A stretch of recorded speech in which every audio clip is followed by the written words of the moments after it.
هقولك على 9 عادات توفر عليكي الوقت والمجهود وتخلصي بيهم البيت من غير تعب ومن غير ما انتي تكسلي. 9 عادات هتشجعك وتحفزك.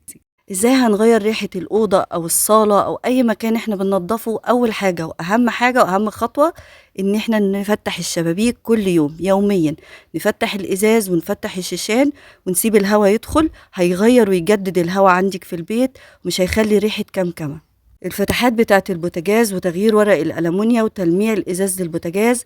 كملي معايا الفيديو للآخر واعرفي أنا عملته ازاي.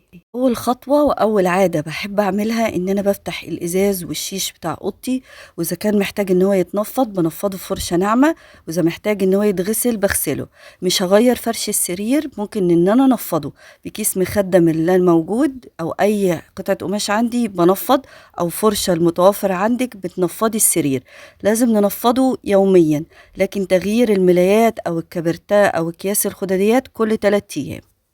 هنبتدي بأول أوضة. إذا كنت هتغيري فرش السرير، أول أوضة أوضتك بعد ما تقومي من النوم وبعد ما تصلي فرض ربنا هتبتدي إن انتي ترتبي أو تغيري الأوضة بتاعتك.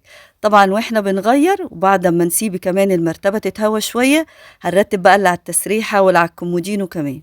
واحنا بنرتب هنبتدي ان احنا نستغفر او نصلي على النبي بأي نية انت محتاجاها، ودي من اكتر الحاجات اللي هتشجعك وهتخليكي تكملي اليوم وتكملي تنظيف، وكمان هتديكي بركة طول اليوم وهتديكي بركة في البيت.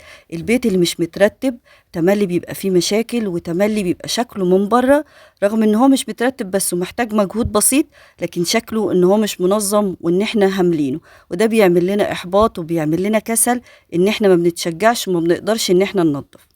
بعد ما غيرت ملاية السرير وكمان نظفت الكومودينو، دي اكتر كومودينو كان عندي مليان حاجات. تاني حاجة بعد الترتيب وبعد ما نصلي فرض ربنا ان احنا نرتب اي حاجة موجودة، ازايز، علب، اي مكياج بقى. انا جبت الطبق اللي انتوا شايفينه دوت وابتديت اجمع كل الحاجات اللي على الكومودينو ورجعتها مكانها على التسريحة في الادراج او رصصتها على التسريحة بشكل كويس. ترتيب وتنظيم الكومودينو والتسريحة وترتيب السرير ده بيدينا إيحاء وشكل إن إحنا الأوضة مترتبة ومتنظمة، حتى لو أنت ما كنستهاش النهاردة، حتى كمان لو أنت ما مسحتهاش. كمان إن إحنا نخلي الكومودينو أو التسريحة فاضي معلهوش حاجات كتير، ده بيديك إحساس إن المكان مترتب ومتنظم كأنك بترتبيه يوميا. عادة مهمة وهتسهل عليكي ان الأوضة هتفضل مترتبة من 2 ل3، وممكن كمان لو انت محافظة عليها تقعد أسبوع. بعد ما خلصنا الأوضة هنعطرها بأي معطر أو المعطر اللي أنا عملته معاكم في الفيديو اللي فات، وده معطر فريدة بريحة العود. ممكن كمان ان احنا نشغل بخور في المكان الأوضة اللي احنا خلصناها، بس نقفل الشبابيك، وهقولك ليه نقفل الشبابيك. تاني حاجة بعد ما أنا رتبت أوضتي وفتحتها تتهوى، ابتديت ان انا ادخل على الصالة هي مدخل البيت عندي، ودي اكتر مكان بستقبل فيه الضيوف ولازم يبقى نضيف. والبيت اللي فيه اولاد ربنا يخلي ويبارك يا رب، لازم ان احنا نحافظ على اكتر مكان بنستقبل فيه الضيوف ونهتم بيه ان هو يبقى نضيف ومترتب. شلت انا الفرش اللي على الكنب والفرش كمان اللي على الترابيزة وعلى ايدين الكنب وحطيته في الغسالة ان هو يتغسل. هحطه دلوقتي كله في الغسالة وهشغل دورة كاملة عليه، وهحط كمان فيه معطر والمسحوق اللي انا بستخدمه. لو مش عايزة تشغلي الغسالة في الوقت ده، ممكن ان انتي تهويهم على الشباك اللي انتي فاتحاه يتجددوا وريحتهم تبقى احسن بفرشة عندك بقى ناعمة. من الحاجات طبعا اللي احنا بنلاقيها تحت الكنب، لقيت جنيه لان اولادي ممكن يرموا اي حاجة تحت الكنب. نفضت الترابيزة بالفرشة الناعمة ديت. كمان هنضف الفروقات اللي بين الكنب.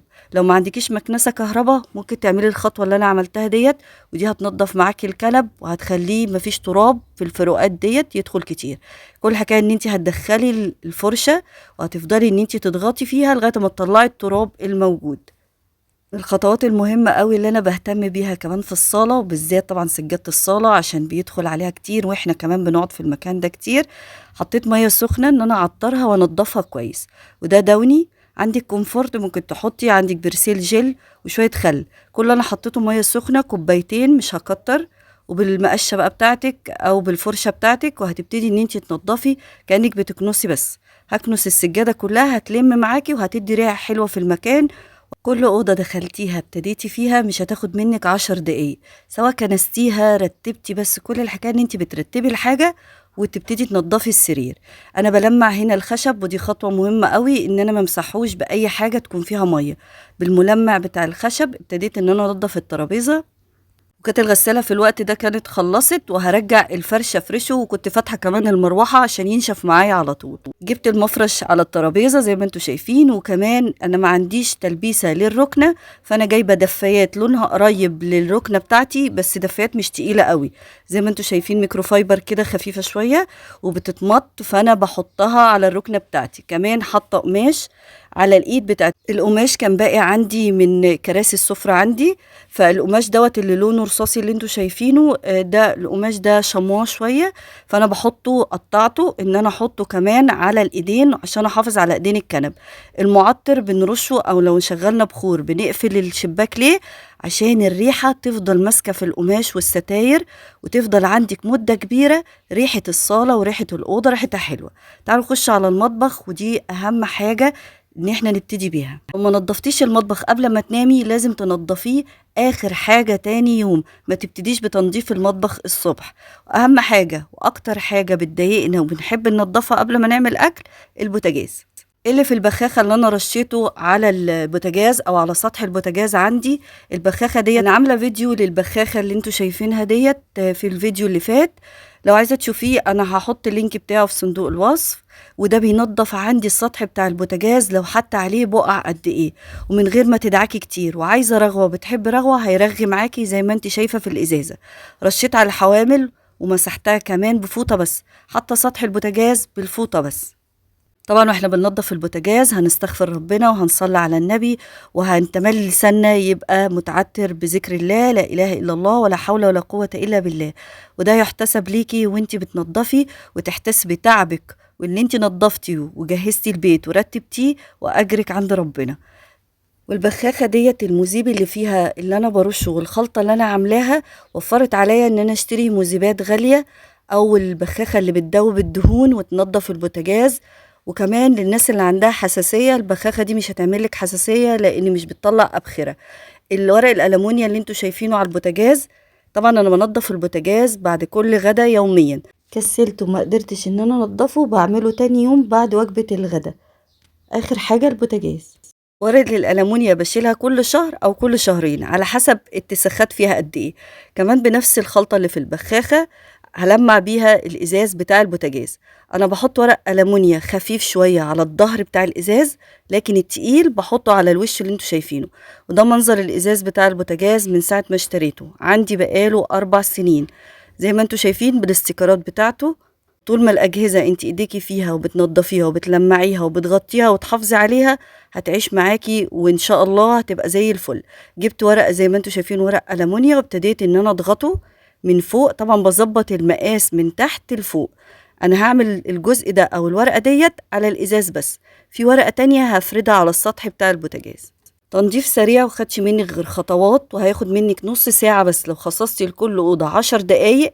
حتى لو شغلتي المكنسة في الأرض على شفوط التراب اللي فيها مش هتاخد منك كل أوضة زيادة عن 10 دقايق، ربع ساعة، وفي وقت قليل هتكوني خلصتي البيت. زي ما قلتلك في أول الفيديو إن أول حاجة إن احنا نرتب الأوضة والسرير اللي احنا كنا نايمين عليه، بعد كده نرتب مكان استقبال الضيوف. كمان ما ننساش الحمام ان احنا ناخده كده في خلطة برضو كنت انا عاملاها وحطاها في بخاخة مخصوصة ليها وتنظيف وتعقيم وبخاخة تانية تعطير للحمام او اي مكان، ده المعطر. لكن تنظيف وتعقيم الحمام في بخاخة مخصصة ليه، وفي طبعا ليفة مخصوصة ليه وفرشة ليه.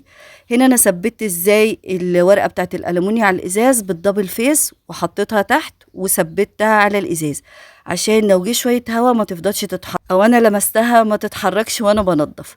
انا بنشف كويس قوي سطح البوتاجاز، لازم ننشفه قبل ما نحط ورق الألمونيا. طبعا انا ما استخدمتش هنا الليفه في ان انا ادعك الخلطه اللي انا حطيتها او البخاخه اللي انا حطيتها، لكن انا كل اللي عملته ان رشيت بس بالبخاخه وابتديت بالفوطه ان انا انشفه كويس، وبعد كده جبت فوطه تانية ان انا اجففه تماما. ما ننساش اهم حاجه واكتر حاجه بننساها لانها خطر، ان احنا نخلي بالنا من الفتحات اللي في البوتاجاز. الفتحات ديت مهمة أوي للفرن لأن هي بيطلع منها البخار السخن من الفرن. قدر الله نسيناها، يعني نخلي بالنا إن احنا نفتحها، هي موجودة الفتحات ديت في سطح البوتاجاز انا ما بحط ورقه الالومنيا بجيب المقص او السكينه، وطبعا ما بدخلش السكينه قوي او المقص من على الوش كده، وابتدي ان انا افتحها تاني في ورقه الالومنيا على حسب بقى. يعني انا عندي في النص 3 فتحات، في الجنبين 2 و2، فببتدي افتحهم. طبعا بثبت بقى الكوش بتاعة البوتاجاز وافتحها بالسكينة وبالمقص، لان هو ممكن ان هو يعورنا واحنا بنفتحه بالسكينة، فبستخدم المقص وابتدي افتحه كويس. وعند الفتحة بتاعة البوتاجاز افتحهم كلهم واثبت الكوش عليهم. وطبعا لو عايزة الكوش بتاعتك متبهدلة ممكن ان انت تنقعيها في شوية مية بخل، مية سخنة بخل وملح ليمون وكربوناته، هتنضف معاكي بعد ساعة كده، هتلاقيها بتنضف وزي الفل، طبعا هتدعكيهم كويس. الحوامل بقى ثبتها. نخلي بالنا من الحروف بتاعت ورقة الألمونيا، ان احنا ايدينا نبقى بعيد عنها. كل حكاية ان احنا بنطبطب عليها نثبتها على البوتاجاز. دي العين اللي في النص دخلتها، لو ما بتستخدميش العين اللي في النص هتحطي عليها ورقة ألمونيا عشان ما تتمليش دهون وتتوسخ معاكي. وبكده كنت عملت الروتين بتاعي ب9 خطوات و9 عادات مهمة قوي ومريحة، وهتنجز معايا وهتخلص كمان التنظيف. بعد كده ممكن تبتدي بقى ان انت تطبخي وتعملي اللي انت عايزاه في المطبخ. واشوفكم في فيديو جديد، ويا رب يعجبكم الفيديو.